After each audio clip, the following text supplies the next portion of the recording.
In this video, you're going to learn how to work with summation formulas, typically first introduced in Precalculus, and we're going to go through 4 examples together. I'll show you some tips and techniques on how to work with these formulas.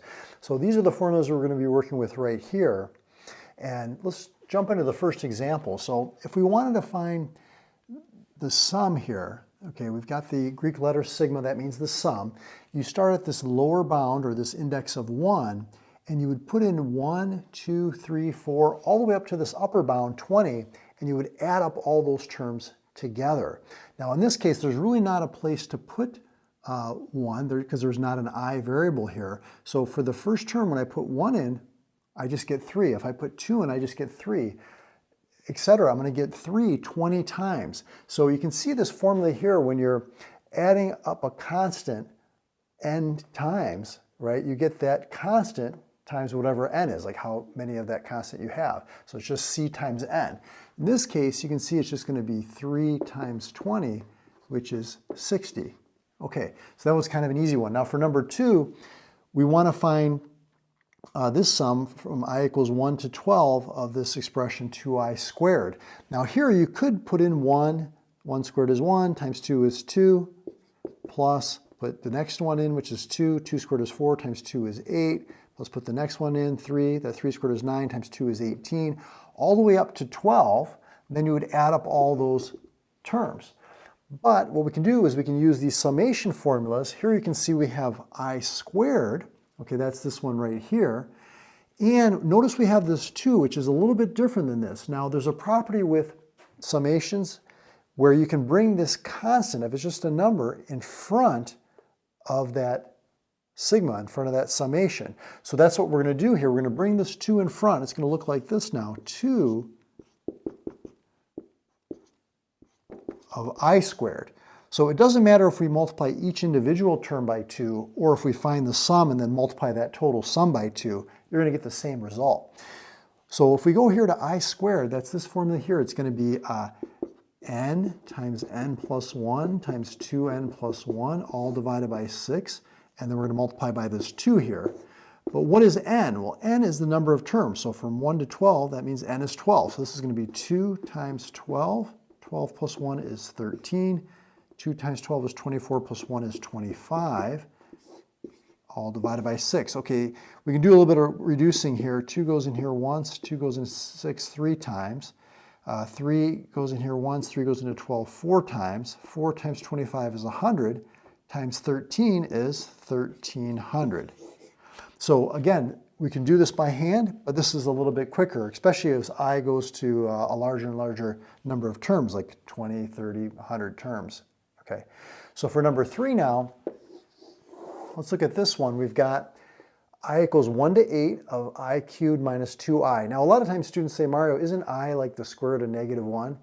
That's true, but in this case, this is just, I is referring to this index. Sometimes you'll see this is like the letter J or K. As long as these variables match, this is what we call our lower bound, our upper bound, and we're finding all the terms from 1 to 8. 1, 2, 3, 4, 5, 6, 7, 8.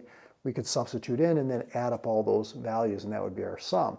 But here we're practicing working with these summation formulas. So what I would do now, when you see how you have a I cubed minus 2i, when you have a plus or a minus separating those two groups, you can actually split these up into 2 separate summations or 3 summations, 4 summations like that.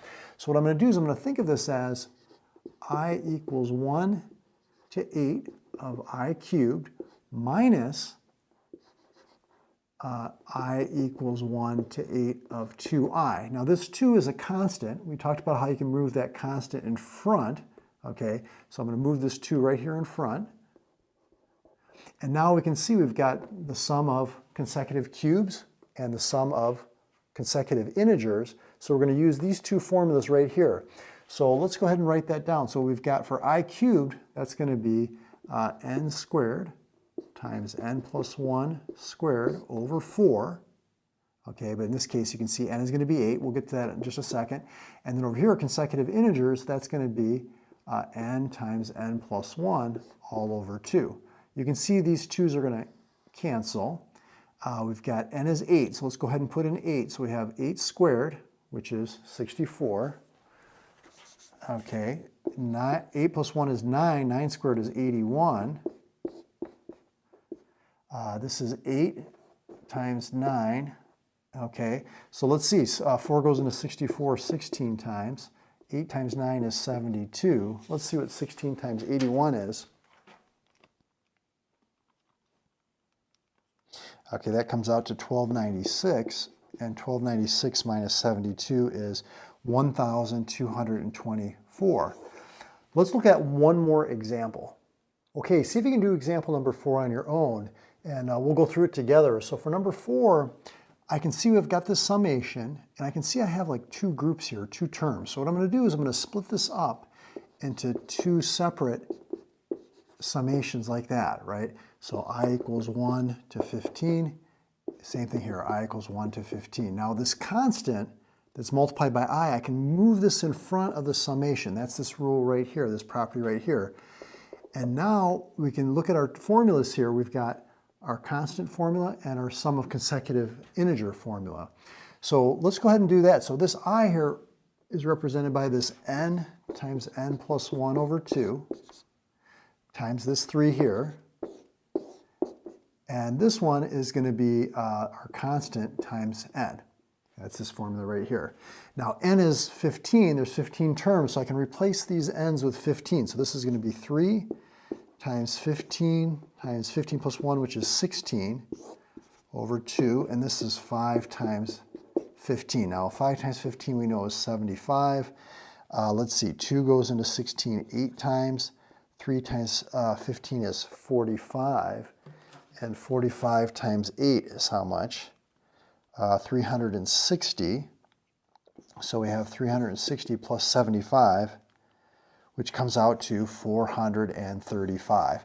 So a little different way of approaching this, as opposed to just putting in 1, 2, 3, all the way up to 15 and adding all the terms. You can use these formulas.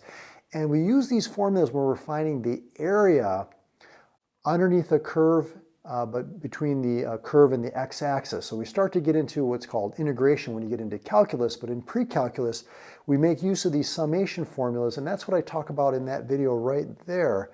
Follow me over to that video and we can talk about the application of these summations. I'll see you in that video.